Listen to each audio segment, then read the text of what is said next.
Hi everyone, just a quick pre-show message. In today's episode I'll be showing Tim some pictures and videos. If you want to watch on YouTube, all that stuff will be synchronized with the podcast. There'll also be links in the show notes. But don't worry, it's a podcast and everything will make perfect sense without it. So if you're out on a run or driving your car or something, you can go ahead and listen. And another quick little warning for our very, very young viewers. Later in the show, well after Spoon of the Week, Tim and Brady will be talking about Santa Claus. And whatever you might hear, if you hear anything you don't understand, just remember, if you're a good boy or girl, Santa Claus will bring you presents this Christmas.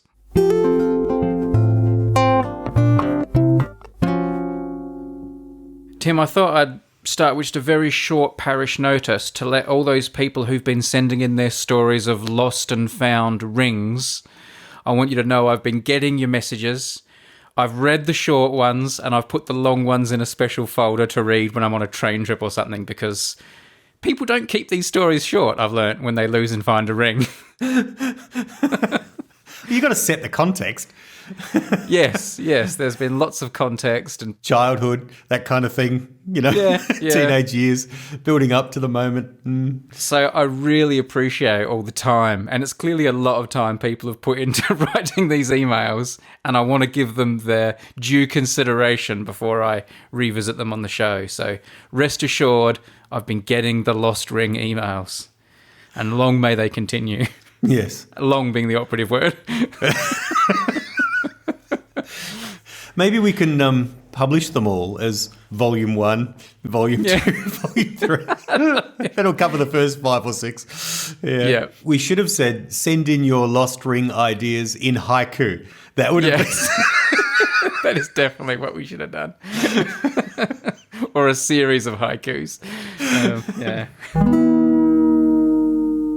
Tim, I've got a bit of an idea, a bit of a special thing I've been working on. Ooh. Because this is an idea called That's Not My Baby. Because, as you know, I've said on the show a few times now that I think all babies look the same.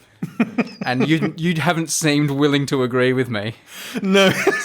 So I've put together a series of pictures, which I'm going to send to you one by one. And the challenge for you, Tim, is to look at the pictures of these babies and say, is that your baby? Or is that another baby?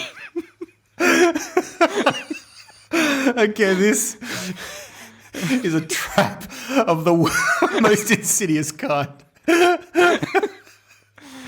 So I've been conspiring a little bit behind your back. I've been talking to your wife. She sent me some pictures and I've sourced other pictures and I've put them all together. And we're going to see how well you recognise your very own babies.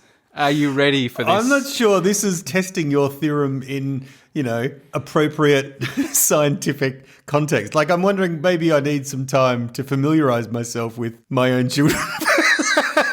Well, look, Tim, I don't want to raise expectations here. And I thought I was going to have you on toast with this idea.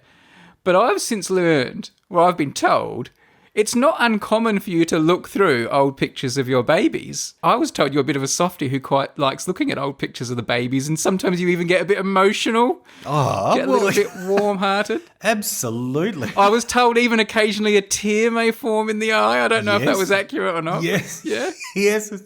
That's true. I admit it. All right. You've got me. So if you don't recognise pictures of your own babies now, that's gonna say something. That sounded like you were empathising with me, but really you were just raising the stakes of my trap. Yes. All right. Are you ready? Yes. All right. For these pictures. All right. Here we go. And by the way, if you want to play along, if you're on the YouTube channel, you'll be able to see these pictures at the same time as Tim. So you can play along if you like, or there'll be notes in the video description.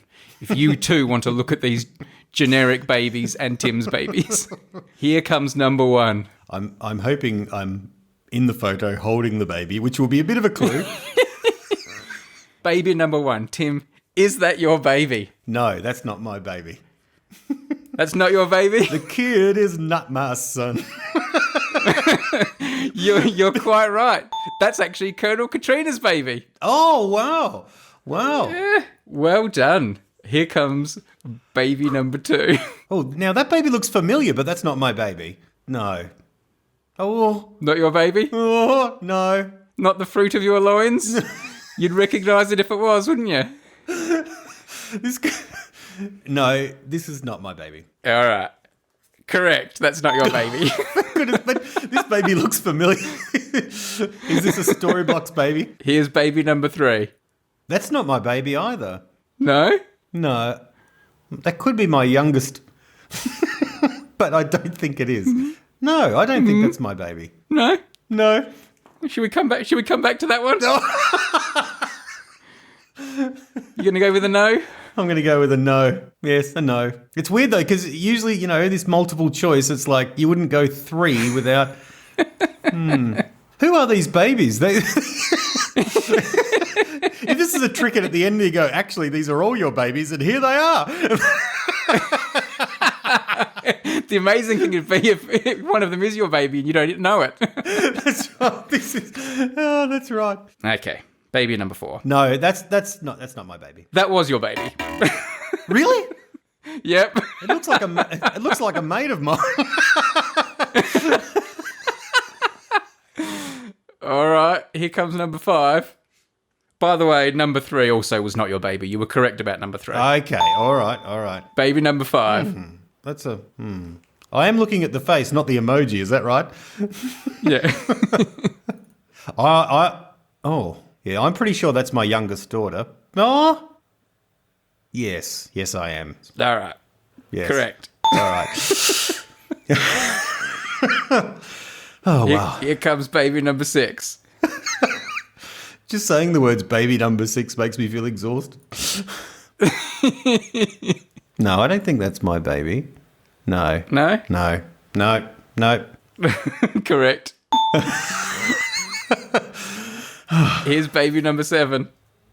No, that's Colonel Trina's baby again, isn't it? Yes, flipped around. Yeah, right. Well done.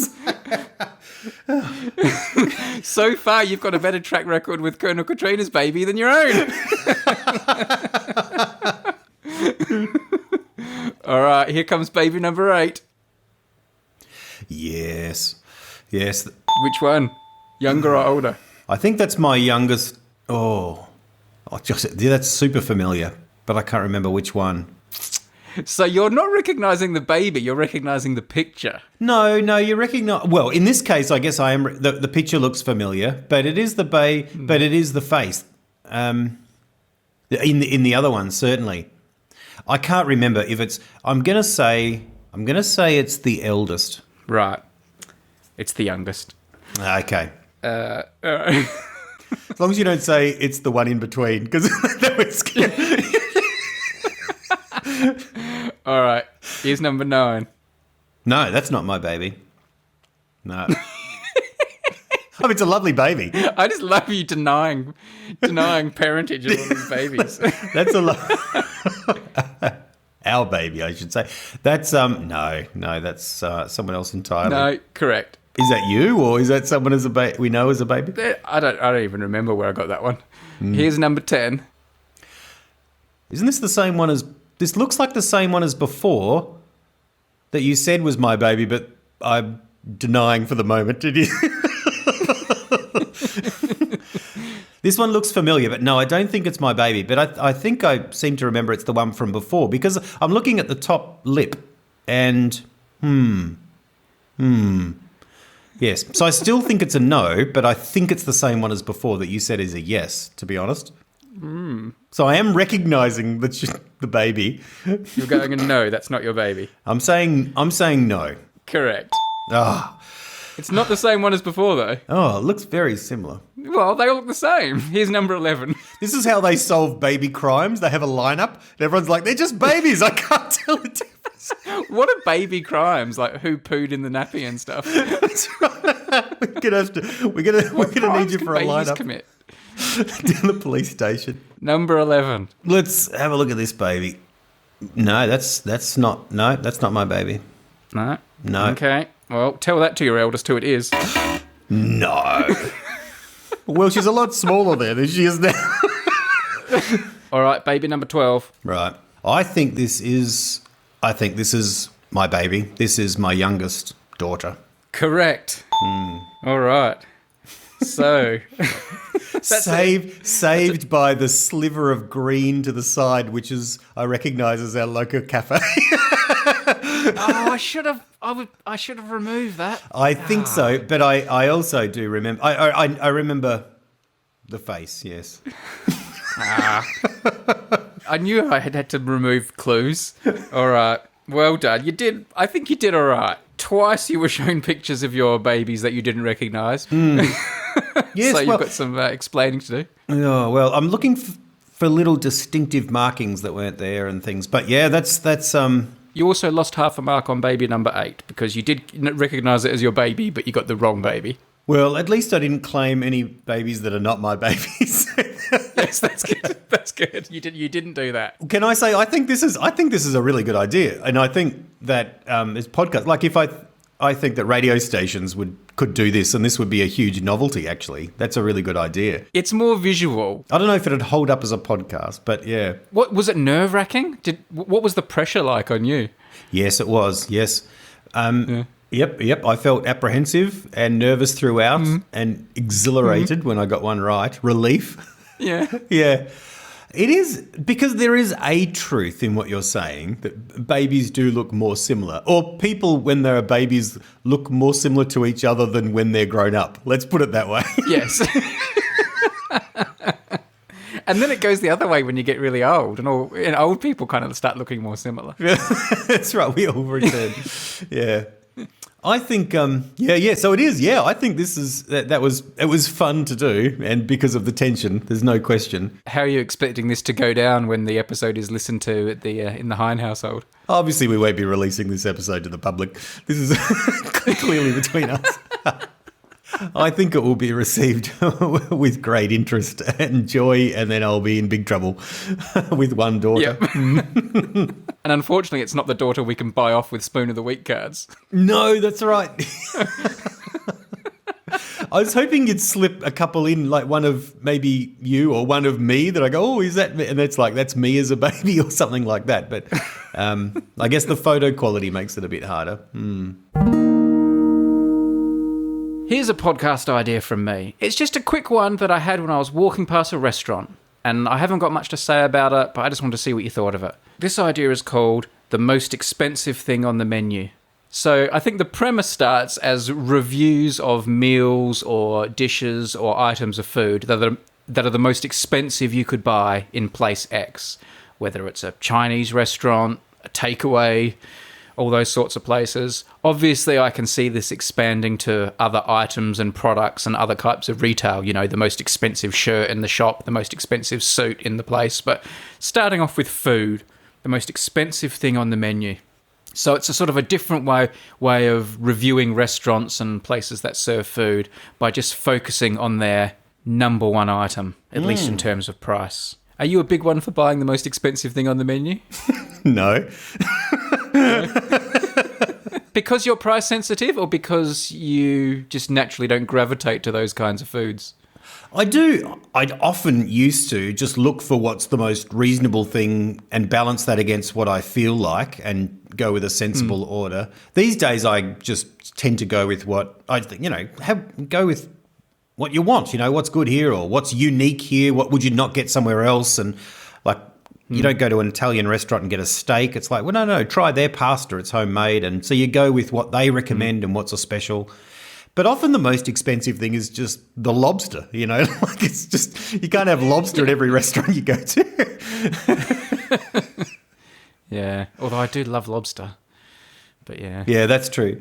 What about you?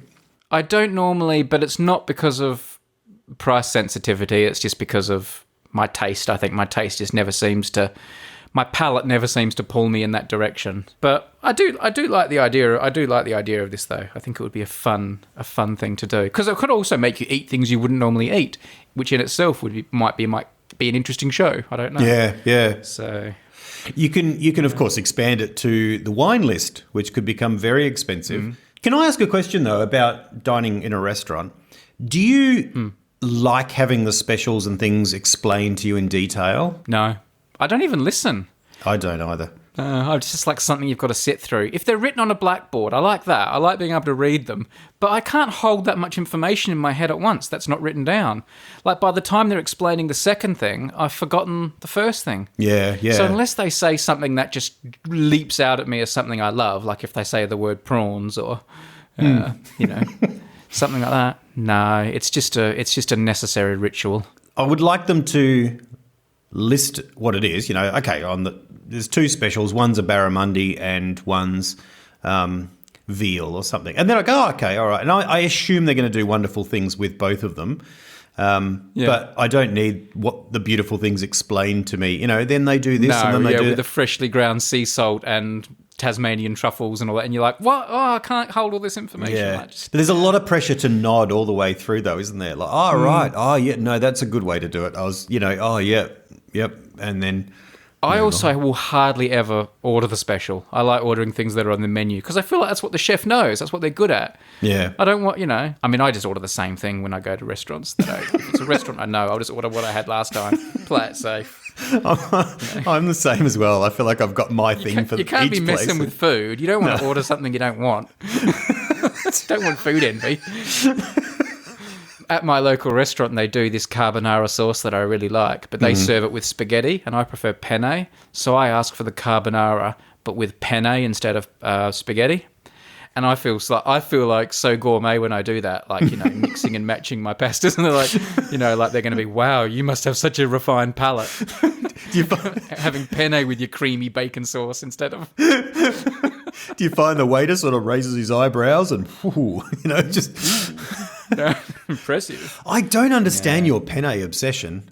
Penne, to me, is the most boring of pastas. Like, it's a big tube. It's like for kids. It's weird. I think it's an excellent sauce carrying device. It's got the ridges on the outside that help carry sauce. It's got the tube in the middle. It helps deliver maximum cream and bacon. Spaghetti just doesn't carry the sauce that I need. It's all scoopy bit. That's what penne is. It is. It is. It's scoopy. I think it's the superior pasta, and I challenge anyone to say otherwise.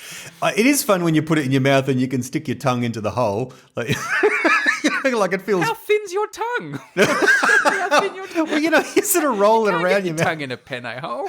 Well, it splits apart, but that's kind of what you do. You split it down the middle, like with your tongue. You split pennes apart with your tongue.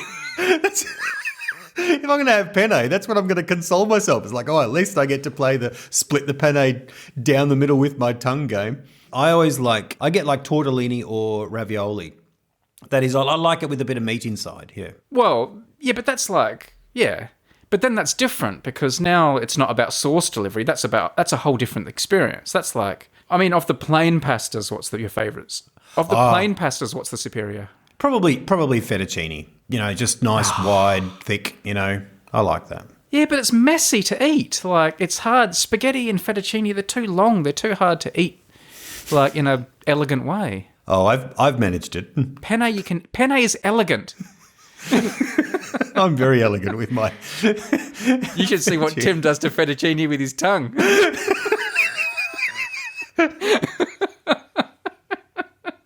I get the whole bowl onto the fork at once and I just munch at it. When Tim walks into an Italian restaurant, they're like, there's Tim the tongue hind. Tim Twisty Tongue Hind.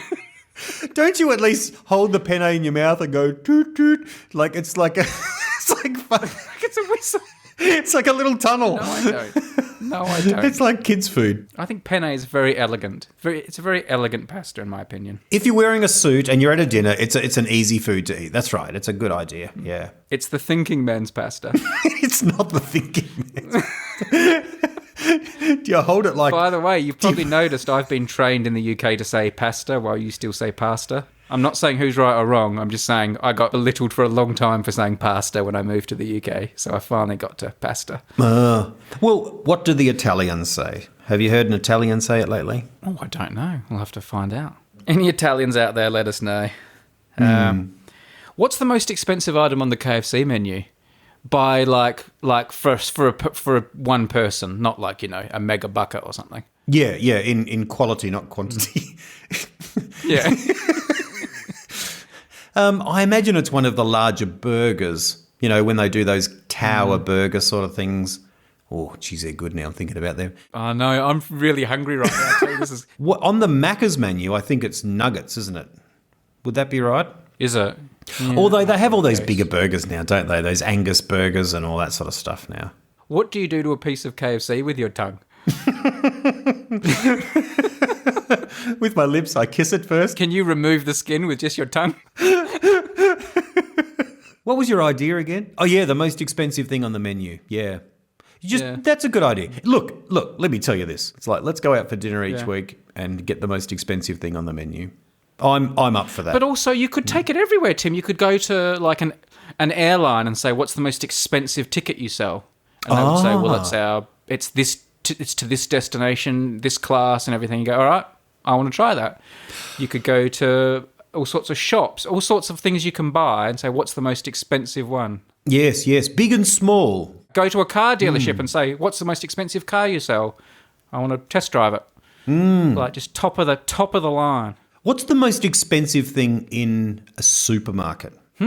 Good question. Not including like those crazy aisles where they sell like toasters and stuff like that. No, it can't be like white goods and stuff. No. Yeah, that's a good. I would just love to know that. And not including like, you know, razors. The most expensive edible thing in a supermarket per kilogram, or just as a single purchase, a single line. To pick it up and carry it and pay for it. It might be, if they have some very quality steak or roast or something, that might be $40 or $50. There might be fancy caviar. Yeah, if they have the nice caviar. Yep. Or a really nice we have, you know, like a beautiful rich cake. Like in Australia we have Ditter's cake, which is beautiful, like Christmas cake. That's really nice. All right. Well, let's see. Shall we move on to today's sponsor? Yes. Which is not Ditters. It is Storyblocks. Storyblocks. Tim, last time you expressed some degree of sadness that I've been taking over the ad reads lately. Would you like to say something about Storyblocks before I start? Sure. Well, now it's time for Storyblocks. Brady, what do you love about Storyblocks? I love that Storyblocks has this incredible library of video, audio, images that for one monthly fee, you have absolute carte blanche, royalty-free use of for all of your own creations, your videos, your podcasts, anything artistic or promotional you might be making. If you need media, you need Storyblocks. Storyblocks has so much great stuff. I use it all the time in my own creations. It has become an essential part of my toolkit. And today, Tim, I would like to showcase a little bit of Storyblocks video by playing a bit of a game with you. This is not a contest. You're not going to be shamed into not recognizing your children this time.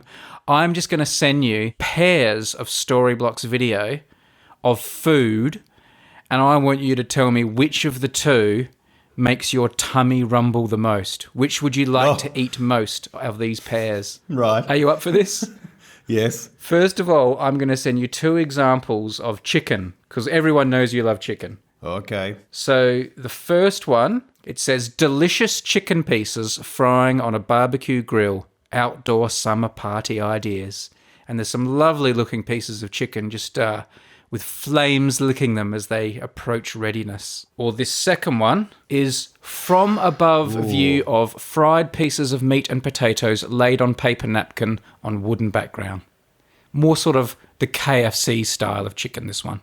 Wow, these are nice. Which of those two do you like? I think I like number one, to be honest. Really? Yeah, they're sort of frying on barbecue grill. I'm very suspicious of the, you know, going into the deep fried KFC style if it's not KFC or the awesome Korean fried chicken place near our house. Right. And I feel like the nice fried barbecue grill outdoor summer party ideas brought to you by Storyblocks. Okay, the next Storyblocks videos I'm going to send you is going to take us into the world of burgers. First of all, we have as described in the Storyblocks description. Great burger with beef cutlet, tomatoes, mushrooms and cucumbers with melted cheese on a wooden board on a light background. Nice. So if you were making a video about burgers, this would be a lovely piece of stock footage to use. Or if you were really hungry. Would you like to eat that, Tim? Mm-hmm. So would you like that, or would you prefer this second option, which is hamburger with stick and cola, junk food on wooden background, glass of cola with bubbles, refreshing drink of dark colour. So we've got a nice looking burger, some fries, and a drink to go with it this time. Oh, yeah. Well, no, that's beautiful too, but I reckon I like the first one again first. A beef cutlet, some mushies. I reckon that's, which is Australian for mushrooms. It's I like the look of that second bun though. Oh, yeah. I don't know. I can't decide between those two. Some nice chips there, or fries, as they're sometimes called. But no, I think I like number one. I'm enjoying your, like every time you say something, you're then explaining to us what it is in, like, English. Some nice some nice chips there, or as they call them in Australia, chippies. How many years have you interpreting my Australianisms for reminding me that we have a global audience? I'm finally catching on. All right, we're going healthy now, Tim. Good. First of all, we have vegan Buddha bowl, healthy and balanced food. And there's a whole bowl of delights there in this Storyblocks footage. Would you like that? Oh, it looks pretty good. Nice big chunky piece of avocado, which goes down well. Or would you prefer this salad with olive oil? And this is a nice piece of action footage as well, because we actually see the olive oil being drizzled over the salad. Don't know about those olives, though. I don't like olives. I'm indifferent to olives too. They feel like they're their own thing. If we're sort of sitting and having tapas and bits and pieces, I'll eat some olives. But when they're in a salad, I tend to leave them to the end and only come back to them if I'm in the post-salad sort of picking things out again, chatting stage. So I reckon I would go with the Buddha bowl. Healthy and balanced food, stock video footage, Storyblocks. That's what I would order. All of this food, plus other food, and everything else you could possibly imagine is available in the library at Storyblocks. Go to storyblocks.com/unmade. Again, that's storyblocks.com/unmade, so they know you came from here. And seriously, if you do anything creative or anything kind of that involves making anything, you really probably should have Storyblocks in the toolbox. They're fantastic. Can I just say, yet again you took over. You kind of gave me a chance. You handed it over. I was looking for a little comment, and then I was going to go into a whole thing, but then you just took the ball and ran, and I was left alone. I'd prepared all that food. I'd made a game for us. Tell me what you'd prepared in your spare time before the show. I didn't know you were going to throw to me this week. I mean, and you didn't really, did you? It was a bit of a Clayton's throw. Anyway. Thanks, Storyblocks. I'm telling you right now, next episode, Storyblocks are back. You are preparing the game for next time. Yes, I am. Storyblocks deserves equal time from me as well. Next episode, stay tuned. Tim's going to prepare something really special. Mm-hmm. That's right. I am. All right, now it's time for Spoon of the Week. And Tim, can I quickly share a spoon that I was sent this week? Hang on, I'm just writing a note to myself. Prepare Storyblocks idea. Yeah. I know what's going to happen 10 minutes before next week's episode. Spoon of the Week. Tim, can I share this one? It comes with a message from Seb, who's just written Spoon of the Week, ! Seb. He has gone with his family on a holiday to Kalgoorlie, the gold mining town. Is it a town or a city? I'm assuming it's a town in Western Australia. And one of the things Kalgoorlie's famous for, and I'm sure caught Seb's eye while he was there, is huge trucks, those massive trucks they use in mines, those big yellow ones that they fill with incredible amounts of rubble and then process to get the gold and stuff out of.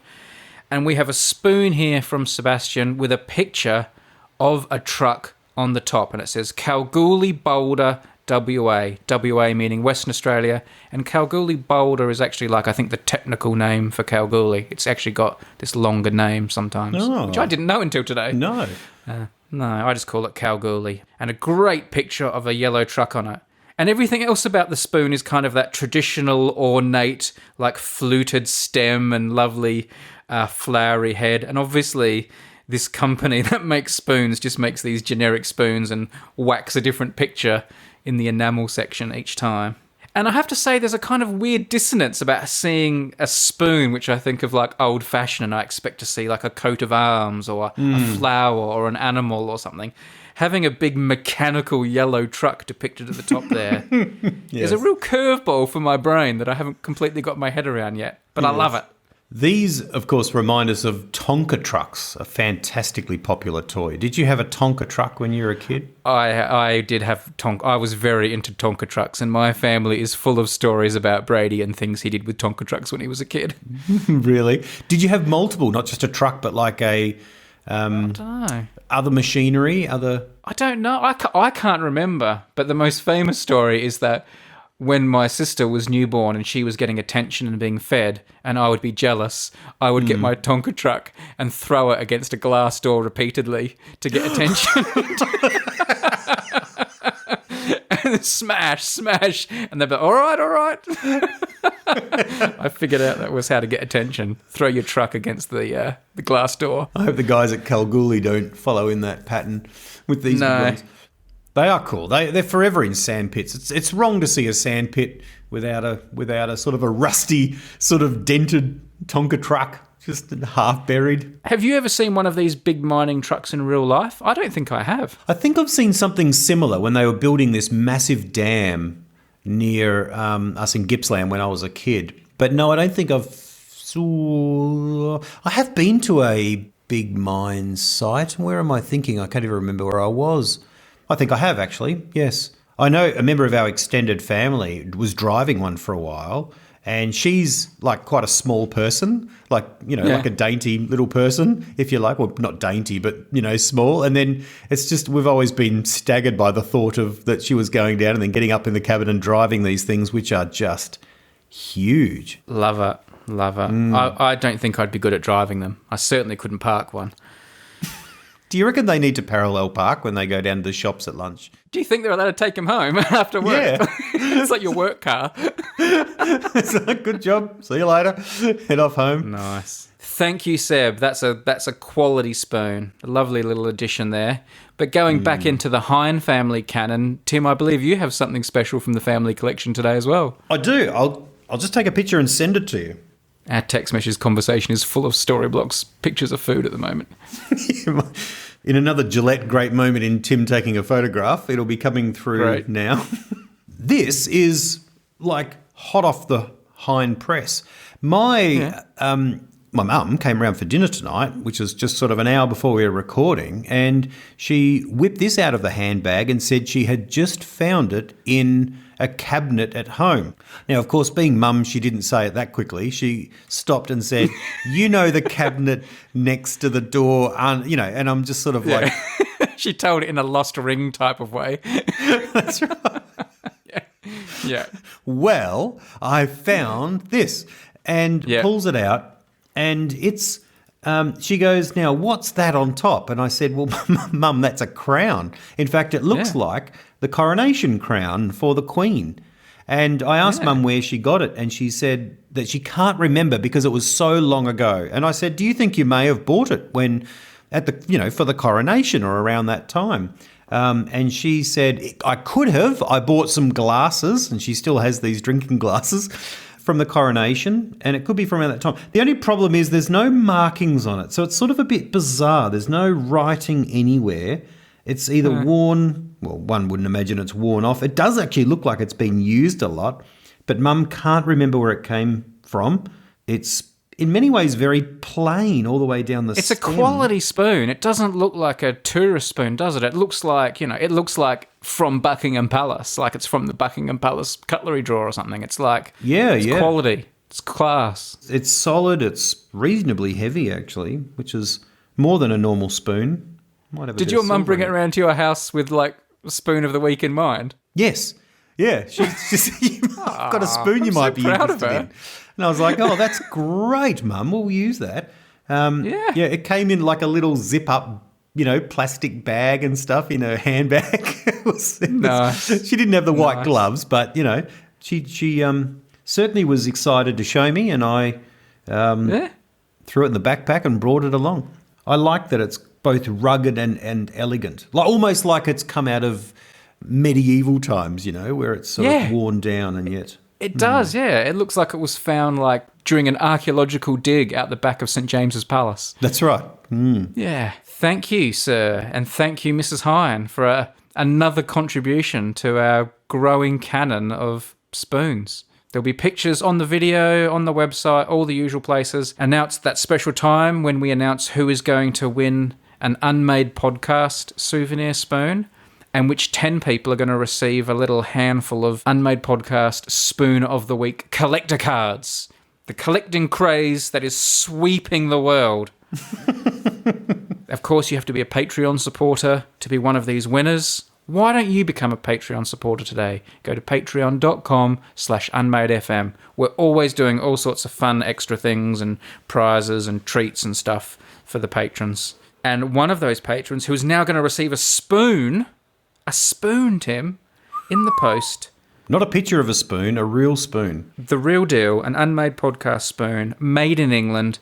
It's Beth T. from Virginia in the US of A. Congratulations, Beth. Congratulations, Beth. Very appropriate, too, on this day, because it could be Elizabeth.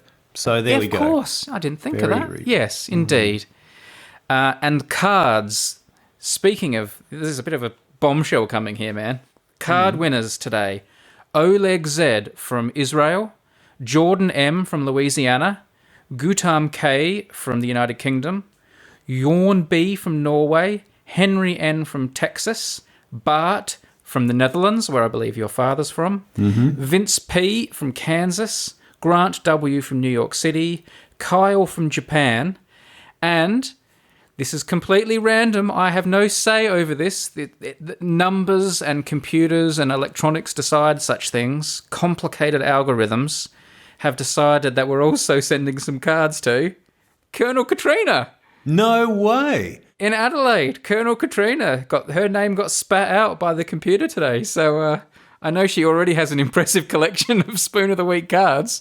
She's got a few more coming her way in thanks for her Patreon support. Well, that will be the highlight of her month.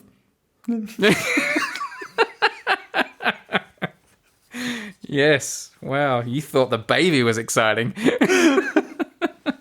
Thank you to all those people for being Patreon supporters, and keep an eye on your post box. Cheese. Hey everyone, just a quick little message. You may remember a few episodes ago, we had an episode where my wife and I did a crossword puzzle. A lot of you liked that, thought you'd like to see it or hear it again. We've done another crossword. If you'd like to find out the details, there'll be a link in the show notes and you can go and check that out. But we won't be posting it on the podcast feed. So if you want another crossword, go and have a look at that link. Kitchen. Tim, do you have a podcast idea today? I do. I've got something that's way back early in my list that I keep, and I've been thinking about ideas and variations to add to it, but I wonder if you can help me with that, because I feel like I've come to a bit of a dead end. But this podcast idea is called What If? And it's a podcast idea where you discuss hypothetical scenarios, which doesn't sound too spectacular, but I've thought of 3 that might give a bit of a trajectory to the kind of thing that might be discussed. The idea is that you would take these and discuss them in detail, testing and imagining how they land and how it would work. Let me give you the first one. What if monopoly money took off? Like, I was thinking about Bitcoin like the Bitcoin, other day. Yeah. Which used to be worth nothing,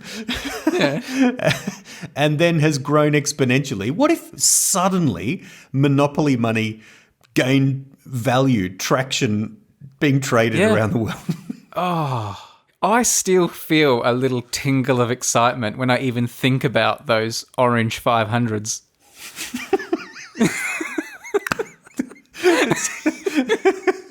Like the red 100s are okay and the blue 50s are nice, but those orange 500s, I just felt like the king of the world when I had a handful of those. They're down the right-hand side when you've got all your money laid out with Monopoly, and it's like, oh, got those two puppies down the end. As long as I got one of those there, I feel like I'm in control of the game. It's like your nest egg. It's your pension. But imagine if suddenly a genuine... Because economies are basically built on confidence, and suddenly, a strong and credible rumour was doing the rounds that they were gathering speed and were being measured against international exchanges. And suddenly people were not only just pulling out their game of Monopoly, but looking at old, there's got to be some more. I knew there was some down the back of the car. Like there was the back seat, there was, where's that old game that was falling apart with the camping gear? There's got to be some in there. And like people would start forging it.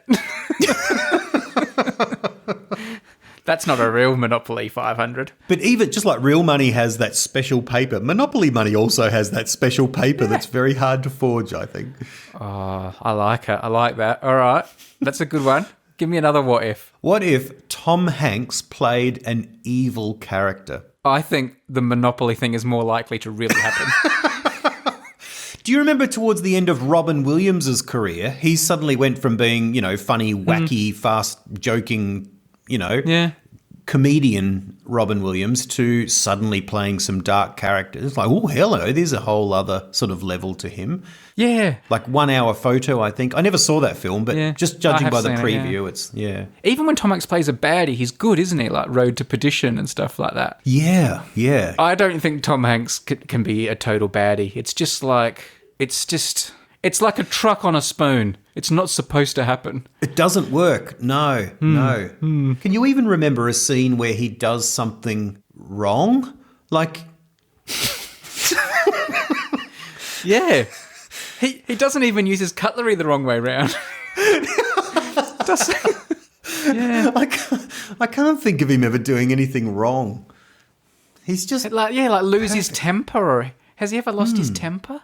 Or be involved in an argument where you can tell he's got the wrong end of the stick. You know what I mean? Like,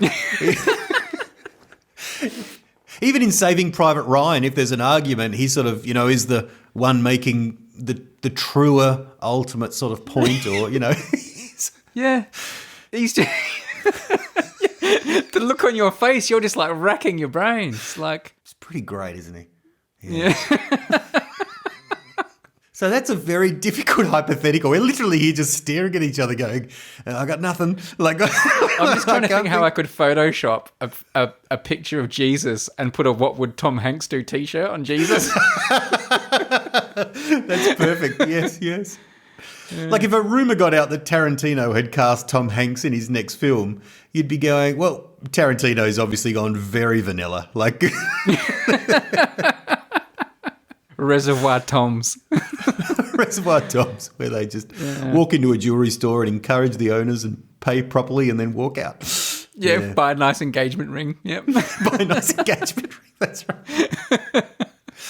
Probably the closest he comes, I reckon, I was a year ago or so seeing You've Got Mail, and he's a bit deceitful in that, even though ultimately it's to fall in love. He does deceive and play a few mind games with Meg Ryan. You are scraping the bottom of the barrel if you're using You've Got Mail to portray Tom Hanks as a bad boy. Well, and he does put that shop out of business. Like, it does go out of business, and he doesn't sort of go, oh, no, let's not do it because she's lovely. But then again, that's true. He doesn't just save hers because he loves hers. He sort of plays a straight bat. And he's fair. He even does business properly. He's fair. Yeah, he does. Yeah, he even does business properly. He even puts people out of business in a nice way. Fairly. Just fair competition.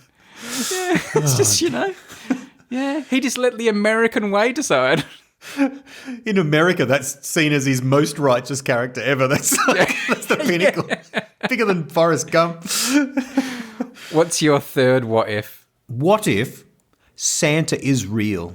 Oh my God. What if he is? They should make movies about this idea. This is a really good premise for a children's movie, like pretending he's real and stuff. We could call it Miracle on Halifax Street.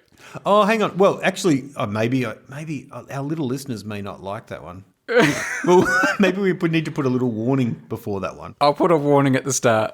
All right. But the thing is, I got to another idea, but I didn't finish it. I wrote, what if we're all... And then I didn't finish typing anything else in. So I need you to think of something. What if we're all... Podcasters. We pretty much all are these days. Every conversation is being recorded and shared with everyone else. Yeah, I'm trying to think of something beyond the whole, it's the whole world is a computer simulation and stuff. What if we are all, what? Able to fly but haven't figured out the correct movements to make it happen, Yes, yeah. What if we're all Tom Hanks, but he's just the perfect version?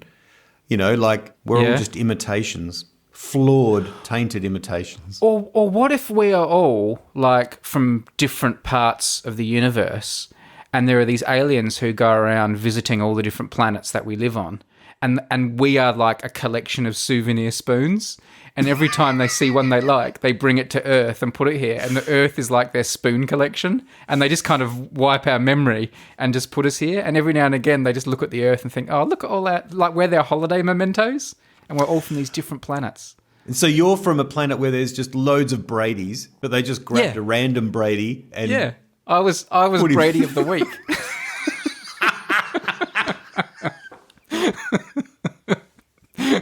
That's good. That's gold. And twins are when they go somewhere and they just like it so much they grab two. They grab two, yeah, that's right. Yeah, they got two. Yeah, well, it was 2 for 1. Wow. The best, or maybe they didn't take us from the planet decided to give us, and we were the ones the planet decided to give them as a memento. Oh, either because they're giving their best or their worst. And all the other animals are from other planets too, like the lions and the tigers and bears and things. So somewhere the universe is like the Lego factory. When there's a massive, massive tub of just blue little squares, and then there's a massive, massive tub of yellow ones, and they get one from everywhere and put it together. The universe is like that, just massive, massive Bradys all the way down. You just gave me another what if. What if the construction industry decided to start making everything out of Lego?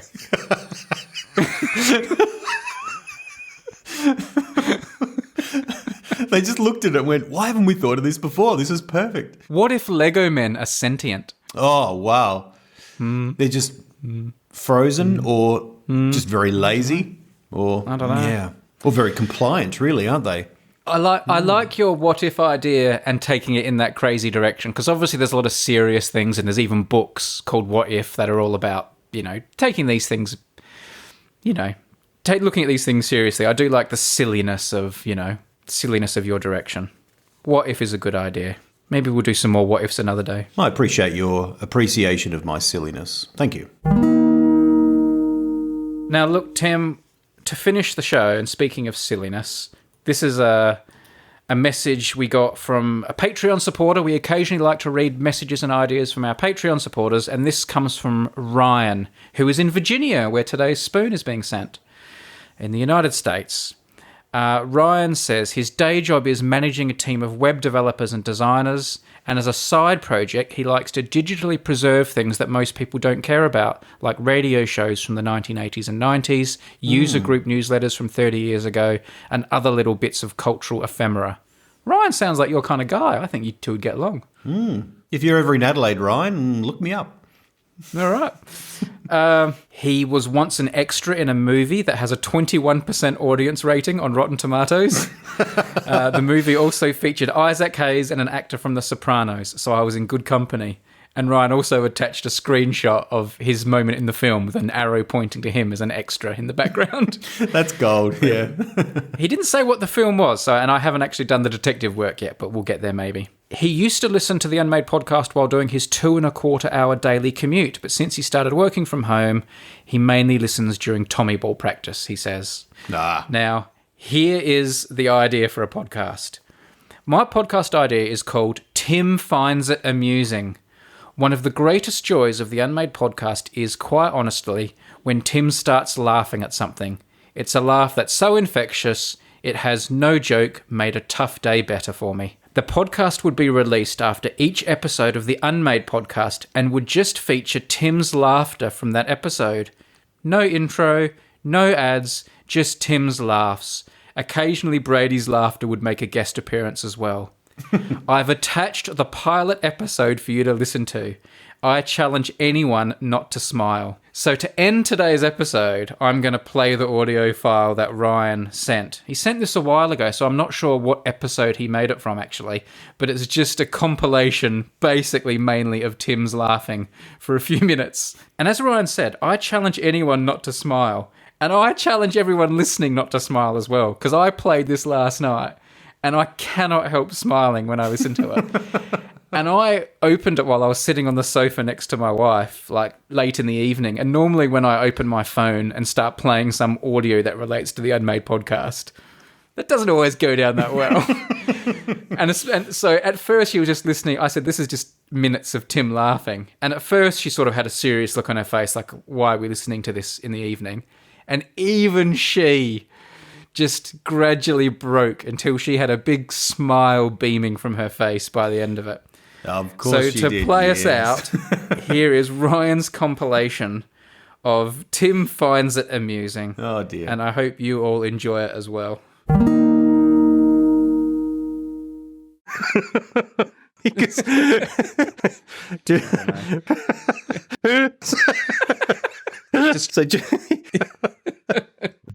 I know. Now you. So would.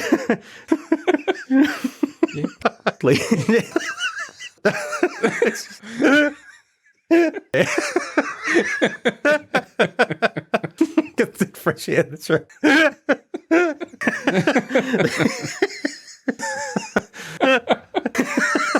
Just is that post bungee food? It's a sausage fest. Definitely.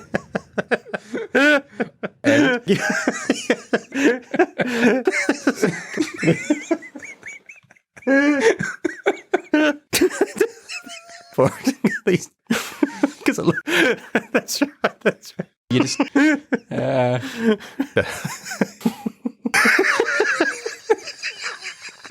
So Yeah. Yeah, that's right. Look, mate, it was funny the first time. The sofa shop. It's just... Oh, that's gold. Well, well, I think. Well, it's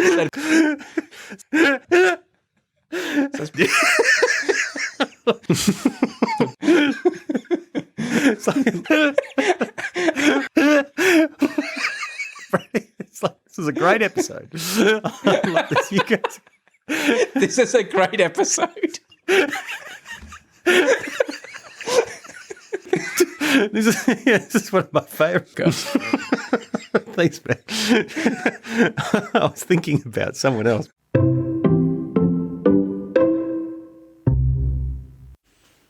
Okay, I'm sending this extra bit of recording so you can somehow fit in the words cheese and kitchen. Cheese, kitchen, somewhere in the episode. Phew. Thanks, man.